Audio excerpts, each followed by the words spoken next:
Hello everybody and welcome to our webinar today on XPAC 7.13. Thank you very much for joining us. My name is Nicole. I'm in the marketing team here at RPM and I'll be helping to facilitate the webinar today. Shortly I'll hand over to Alan Phillips, who will be our presenter for the session, but just firstly I wanted to run through a couple of quick housekeeping notes. As you may have already noticed, everyone's phone lines are currently on listen-only mode. What this does is just helps us to limit the background noise. You should be able to hear us, but we won't be able to hear you throughout the session. If you do have questions though, we do certainly welcome them, and you can enter them into the questions section, which you can see up on the screen now, and we'll get to them at the end of the session. Alternatively, if you would prefer to ask your questions over the phone to Alan, there's a little raise your hand icon that you can also see on the screen now, and if you click on that, we can unmute your phone line and you can ask your question over the phone. Okay, so let me introduce you to Alan Phillips, who is our presenter for today. Alan has been in mining for over 30 years, and 18 of those years with us here at RPM. Alan has extensive, broad experience in the mining industry, both in the production and technical environments. He's very well respected in the industry as an authority in mine planning and has worked at both underground and surface mines in South Africa and Australia. So I'm very pleased to hand over you to Alan. Over to you, Alan. Thanks, Nicole. Welcome to the webinar where we're going to be talking about the new features in XPAC 7.13. I've got a brief agenda here. First of all, we'll cover off why we've developed 7.13, what the key strategic focus of the release is. Then we'll be having a look at some of the individual improvements that we've made. First of all, the integration with VULCAN, improvements to animation and visualization tools, improvements to analysis reports, improvements to stage plans, and some new scripting functions. So why 7.13? 7.13 is focused on improving the global capabilities of XPAC. We have a large range of users around the world, and we've tried to focus on features and functions that are targeted towards specific global regions. We've also focused on broadening the language capabilities of XPAC, particularly with our Russian version of the product, and we've focused on integrating with key partners in the mining value chain, most specifically with geological modelling and mine design packages. And finally, we've focused on improvements to existing capabilities to capitalise on our strengths and broaden the range of applications those features are appropriate for. So the first improvement I'd like to discuss is the integration with VULCAN. XPAC 7.13 is now fully integrated with VULCAN 00T triangulation file format, and it allows us to import 00T files directly without any file conversion. That is for every version of VULCAN, including version 8 compressed 00T files. We've also provided support for various VULCAN grid files, particularly in the area of stage plans, which I'll be talking about later. And we have our plan is to provide a much broader range of support for various file formats from MapTech and from other general mining packages in future releases. So I'll quickly illustrate this feature. What I plan to do is import a 00T file from VULCAN into a feature layer and then display it in this plot that you can see here. So first of all, import the feature layer.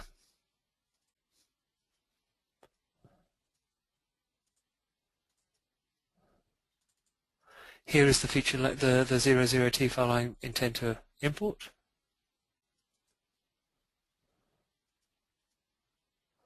And here it is displayed in the feature layer manager. What I intend to do is change the color of the feature layer.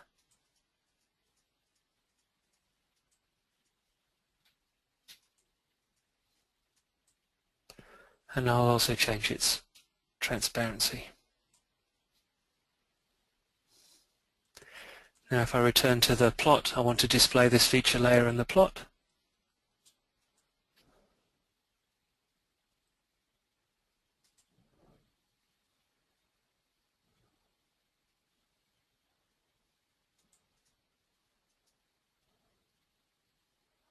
turn the feature layer on.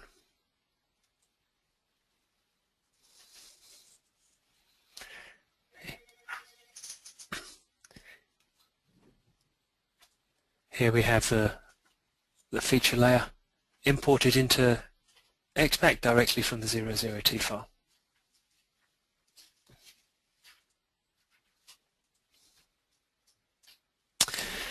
The next feature I want to discuss is the improvements that we've made to animation and visualization. First of all, we've significantly improved the animation of plots at upper level records within the database, and also the animation of plots with activity groups. This makes the plots faster, more accurate, and more appropriate for stage plans, which we'll be talking about later in the webinar. Secondly, we've made significant improvements to the underlying animation engine that's used to display the plots, and this has made the plots faster, smoother, and much more responsive, and I can illustrate that now. So the plot we were looking at recently, I'm going to select the paths.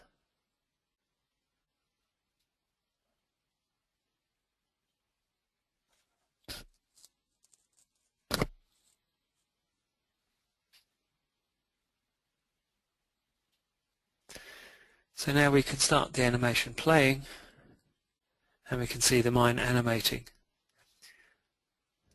But at any point I can pause the animation, and now I'm able to far more reliably move backwards and forwards through the plot to find the exact time that I'm interested in.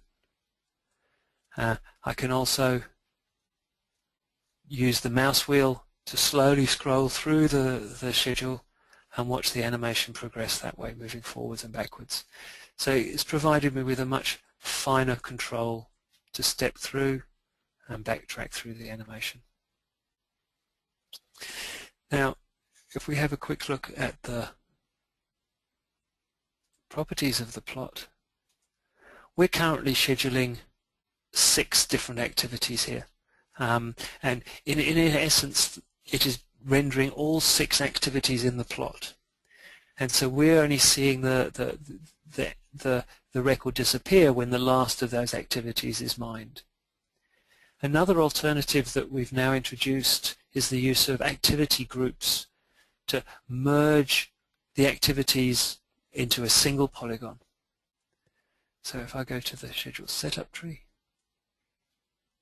to productive activities, and here you can see the 6 activities in the model. We have 2 waste activities, 2 low-grade activities, and 2 high-grade activities. I'm going to create a new activity plot. I'll call it all materials. So new activity group. And I'm going to activate all 6 activities as part of that group. And I'll also set an accumulation data field for each one.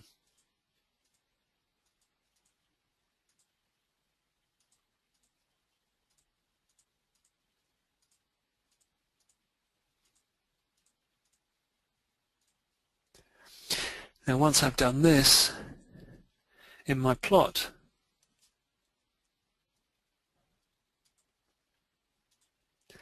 I can now have the opportunity to turn off the individual activities and turn on the activity group. Now this will allow me to display a single record, and it will animate that record based on the proportion of each material that has been mined from it. So it just makes the plots a little smaller, and it makes them far more appropriate when we want to develop stage plans.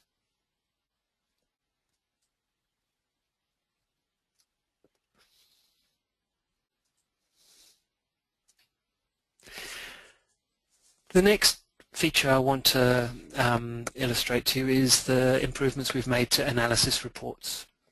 Analysis reports gives us pivot table-like functionality within the report, inside XPAC, allowing us to examine the outcomes of a schedule and pivot them and drill down and find out particular information. The improvement that we've made is that we're now able to export reports from one model and import them into another compatible model. We can do that either by creating a separate data schema in the target model or by merging a report into an existing data schema. And the main purpose of this functionality is that it allows us, when mines have multiple copies of the same model at different mine sites, it allows us to consolidate any changes made across the mine sites and at head office and ensure that the reports stay up to date even if different mines are making different changes. Now, I'll illustrate this. First of all, I'm going to go to an XPAC model and I'll go to Analysis Reports.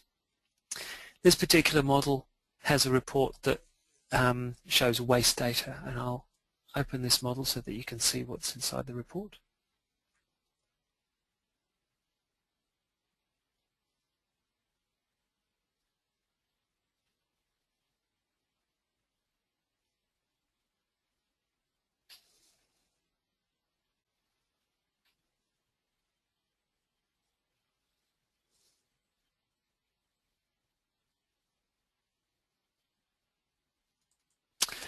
So here's the report. It's a fairly simple report. It's describing two material types, the PAF waste and the NAF waste, and we have a few fields regarding each of those materials. So I'm going to come to this report and I'm going to export this report, and I'm going to call it waste data.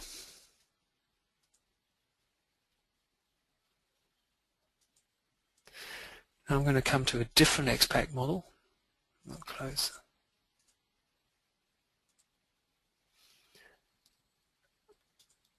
And in this we have another report called All Data, and I'll quickly show you this report so you can see what's inside this one.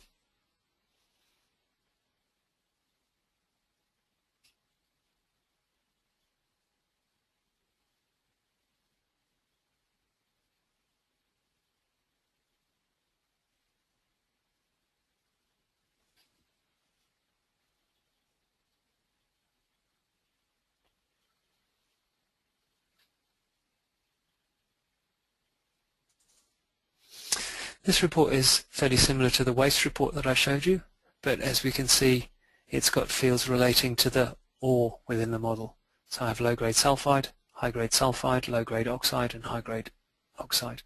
And for each material, I've also got volume, tonnage, and gold grade.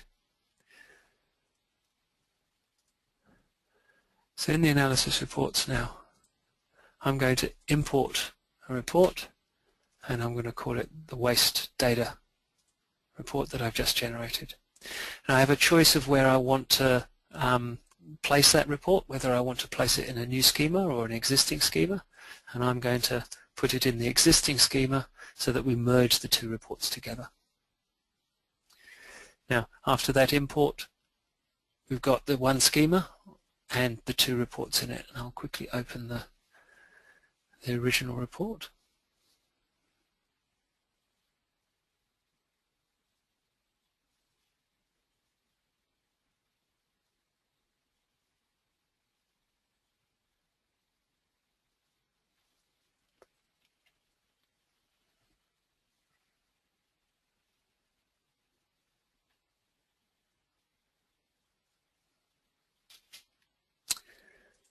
So here we have the report.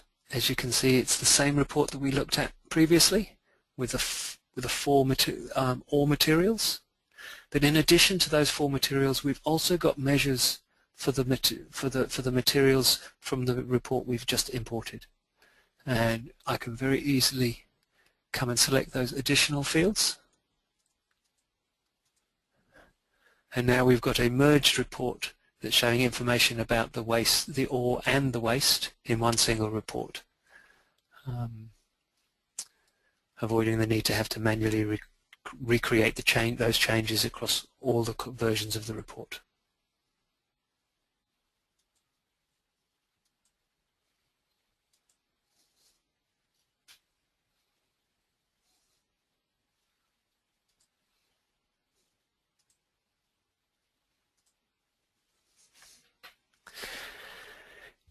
Now the next feature that I want to describe to you is the improvements that we've made to stage plan generation. In previous versions of XPAC, stage plans were generated as triangulations, and these were constructed from the spatial data associated with the records in the database. And I'll use this diagram to illustrate how that was performed. Where we had areas of the mine that were partially complete, we took the top surface of the solids and used those to contribute towards the stage plan, and this is represented by the red line in the diagram. In areas of the mine that had been completely worked out, we took the bottom surface of those records and added that into the stage plan, and that's represented by the blue line. Now the stage plan was the merging of the reds and the blues to generate one contiguous surface. In 7.13, we've provided an alternative method of generating stage plans that's based on the creation of grids. This is a very fast method. It's much faster than the existing process. The users are allowed to change the size of the grid and the rotation of the grid, and we have provided support for many different grid file formats, including Mindscape, Minex, VULCAN, Datamine, Carlson's, Surfer, various ones. Now to represent this,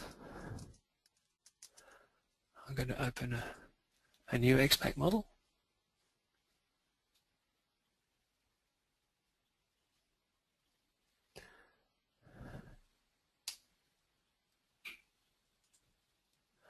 And I will open up an animation plot.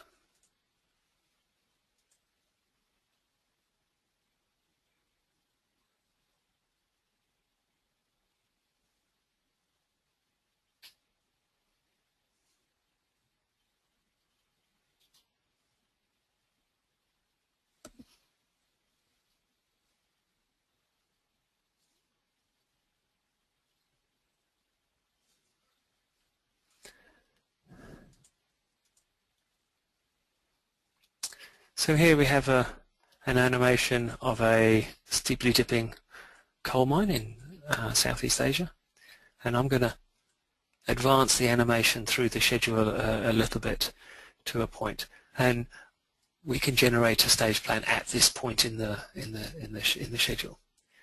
So first of all, I'm going to select the export stage plan option, and this opens the standard stage plan export control.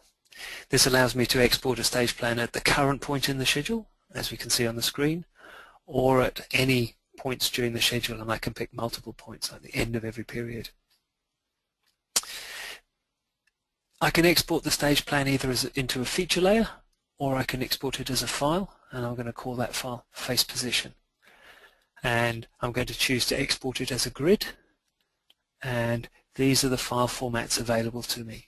As I mentioned before, we support Mindscape, Minex, Carlson, various forms of VULCAN grids, Datamine, Surfer, and CSVs. We also have the ability to export the grid and convert it into a triangulation and export it as a triangulation either as a DXF or as a VULCAN 00T file. I'm going to choose to export this as a Mindscape grid. Now to specify the properties of the grid that we're going to generate, we have this advanced button here.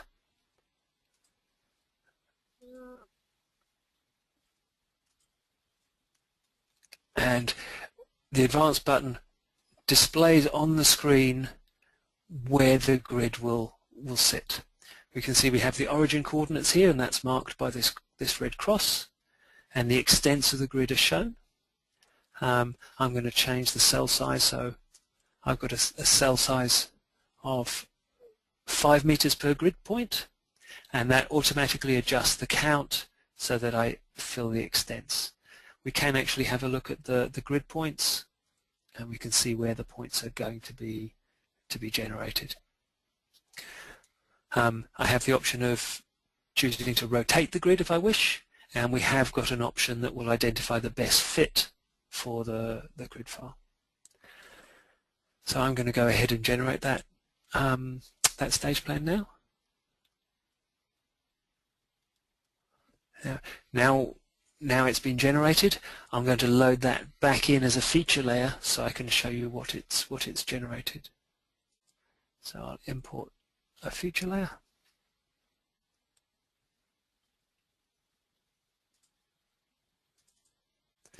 And there is the face position file that we've just created. I'll import that feature layer.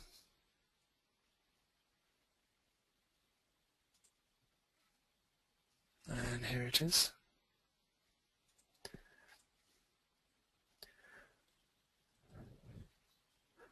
I'll change its color so it's a little bit easier to see. And here's the feature layer that we've just imported. If I come back to the XPAC plot,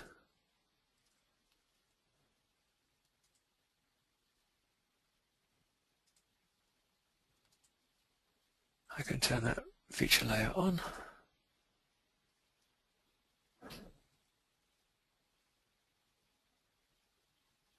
And there we can see the feature layer sitting on top of the plot.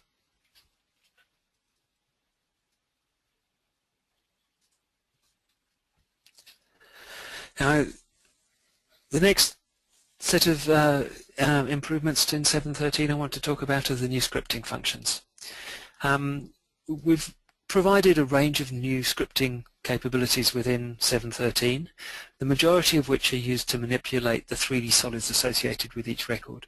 XPAC has long had tools to manipulate 2D polygons associated with the records in the database, and we're now expanding those functions to support manipulation of the 3D solids that were introduced in 7.12. We've also added some miscellaneous functions that perform tasks such as adding and removing records from a range, and functions that control the contents of the event log. Now, the functionality relating to 3D spatial data is shown on this slide. We have the ability to copy spatial data from one spatial data set to another. We have an option to simplify tri-surfaces, simplify solids and reduce their complexity under a user-controlled set of parameters. We have the functions available to create a solid from 2D polygons.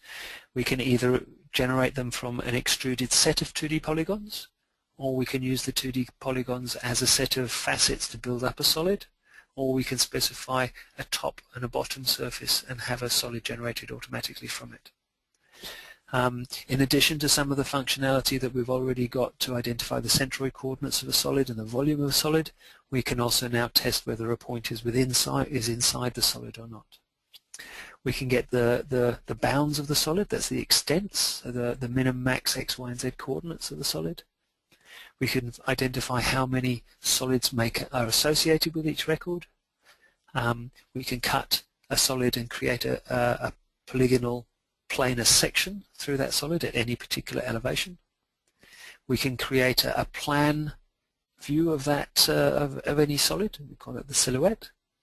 And we can also get the z extents of a solid at any given xy point. So there's a range of functionality that we've now exposed to the scripting engine within XPAC.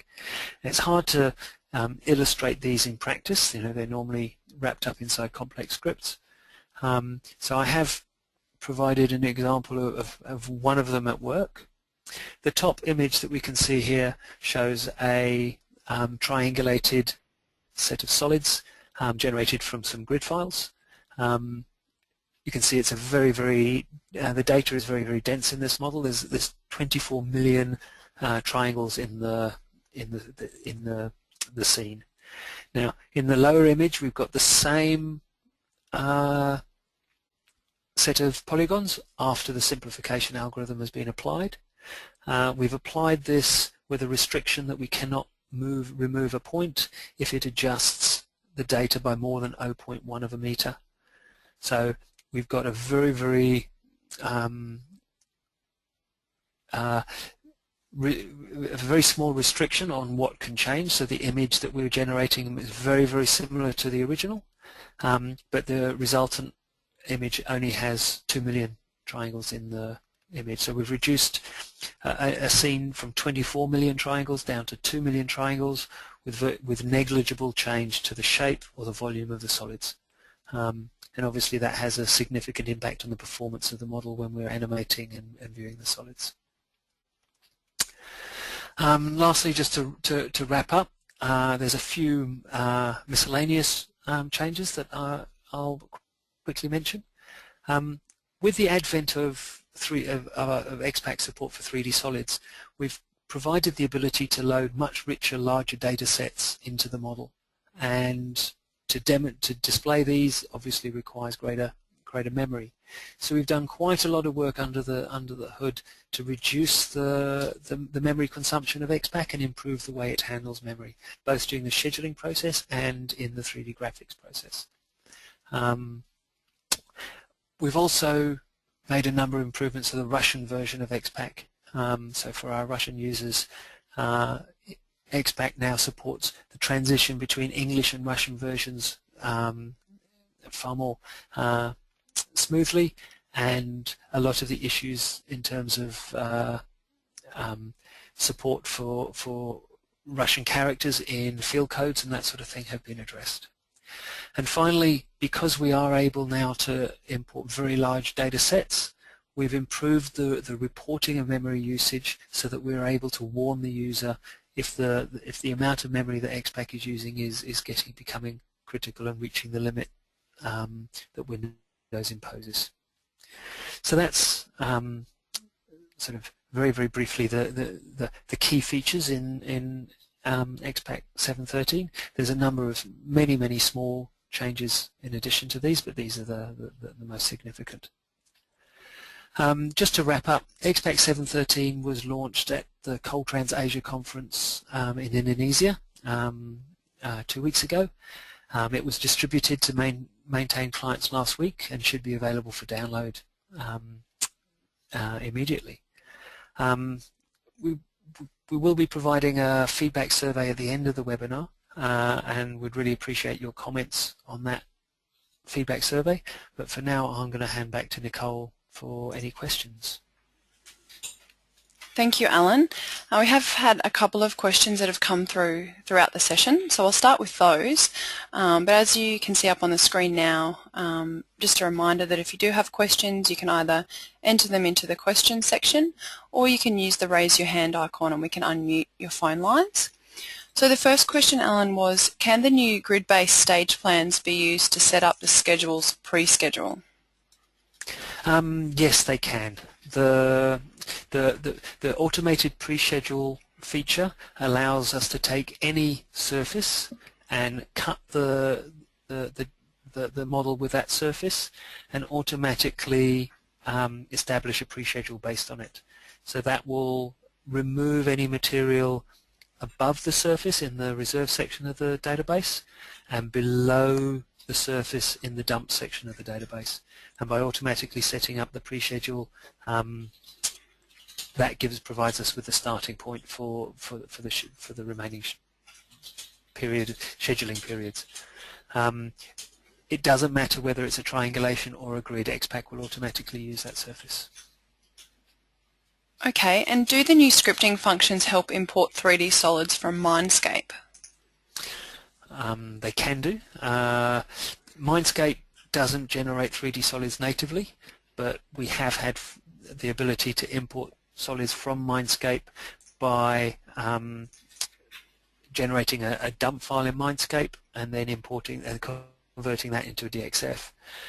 With the new scripting functions, we no longer have to do that. We can load the solids directly from the dump file into the XPAC model, and we can also apply the smoothing routines at the same time, so that the solids that come in are much simpler, even though they've maintained the same shape and the same volume. Okay, and just the last question that we have for now is the original colour of the DXF retained after importing?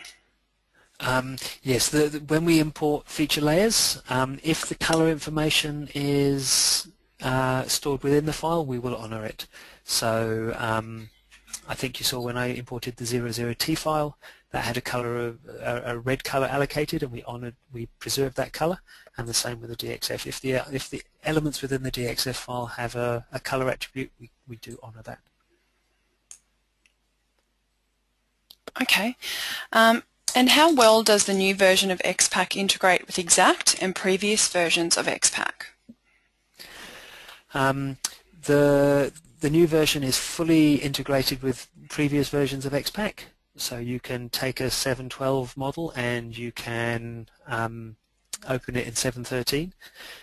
There is no database updates associated with 7.13. So once you've opened a model in 7.13, you can then also open it in 7.12. The only restriction there is some of the analysis report updates has meant that the analysis reports are not backward compatible. The functionality to generate stage plans is also available within Exact, and that means that when you've generated an Exact schedule, you can take the stage plan surface created in XPAC, and you can use that as the starting point for the XPAC schedule.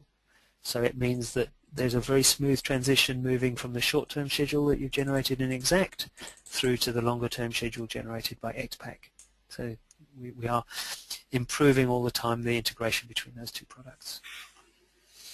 Okay, we've got a couple more questions that have come through while you've been answering those ones, Alan. So what I might do, I've got a couple of questions from Jeremy. So Jeremy, I might unmute your phone line if you'd like to ask those questions to Alan over the phone. Are you there, Jeremy? Yep. Can you hear me? Yeah, we can hear you. Okay, perfect. Hi, Alan. Just a few questions we had here. So the new stage plan functionality, does that work with 2D polygons that have imported and extruded within XPAC? For the stage plan functionality, you can use the 2D extruded polygons, but you need to use the polygon generation wizard to convert them into 3D solids. Okay, because I know we had some issues in 7.12 where that wasn't working for us, but has anything been done with that in the new version, or is it? I'm fairly sure that you can take the extruded 2D polygons and convert them into 3D solids. The scripting functions that I was describing also allow you to do that. So there's a scripting function that can take a 2D polygon and automatically convert it into a 3D solid. So there's kind of two routes to achieve that objective now. Yep. Another one was the animations previously haven't been volume-based. So for instance, we use a lot of, because we import our actual blast pattern extents in to schedule on, if we had a non-regular shaped blast, let's say a trim that went around a corner or something like that, it wouldn't accurately reflect in the animations where we were in mining, if that makes sense. Yes, it does. And that area, sorry, carry on. I was just wondering if that was addressed, because you said you had done a lot more in the animation space, whether they were volume-based now or whether it was still kind of a flat. They're still based on a linear distance. Yep. We have done quite a bit of reconciliation and looking at the differences between the face positions reflected in XPAC and the volumes reported in the schedule, and we do get very good reconciliations because most of the blasts tend to have a very regular shape, but when you do get some unusual shapes, the reconciliation difference can increase. We are looking at improving that feature so that we can more accurately represent the volume of the blast. Yep. But naturally, that's only based on a predetermined mining direction. Yep. Another one that I had here is we currently have some issues with the analysis reports when we're dealing with and reporting on stockpile movements, particularly when we have material being placed into the stockpile and coming out of a stockpile within the same period. what's reported by analysis reports viewer doesn't line up with what we get in other outputs or when we actually check what we've scheduled. Does that same issue affect XPAC that's affecting exact? No, that issue doesn't affect, as far as I'm aware, that issue doesn't affect XPAC. When I've with XPAC, within a particular record, we can't add and remove material at the same time.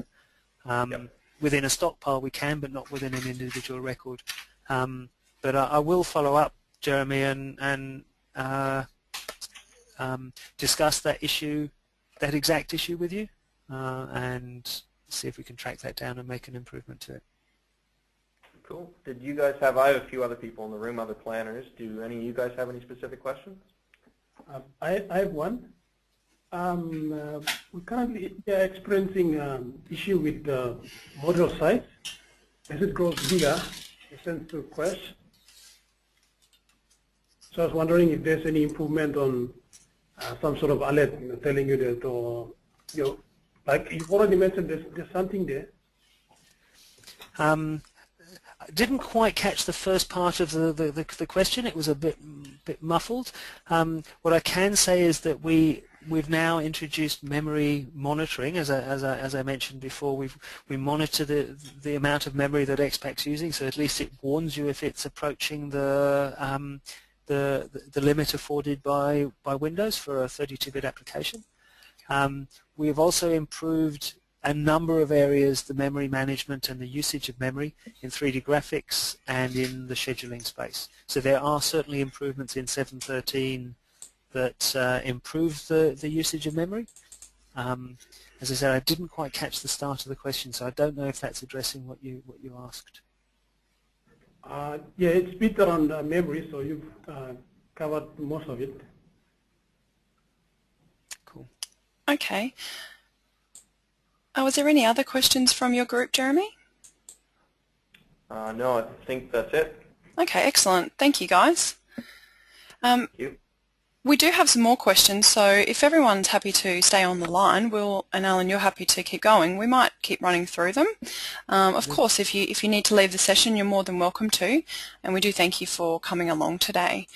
The next question is from Reese, and I'll do the same thing. Reese, I'll unmute your phone line now, and if you'd like to ask your question to Alan over the phone, you can do that now. Are you there, Reese? Okay, I think Reese is just saying that he doesn't have a mic, so what I might do is just read his question out to you, Alan. Just one second. So with regards to VULCAN importing, are the improvements limited to just triangulations and grids, or does it include integrating VULCAN reserving processes?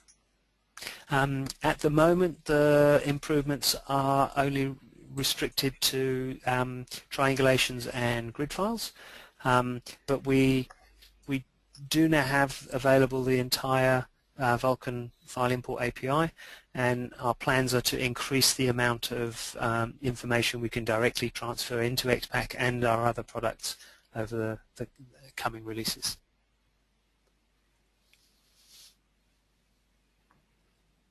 Okay, thank you, Alan.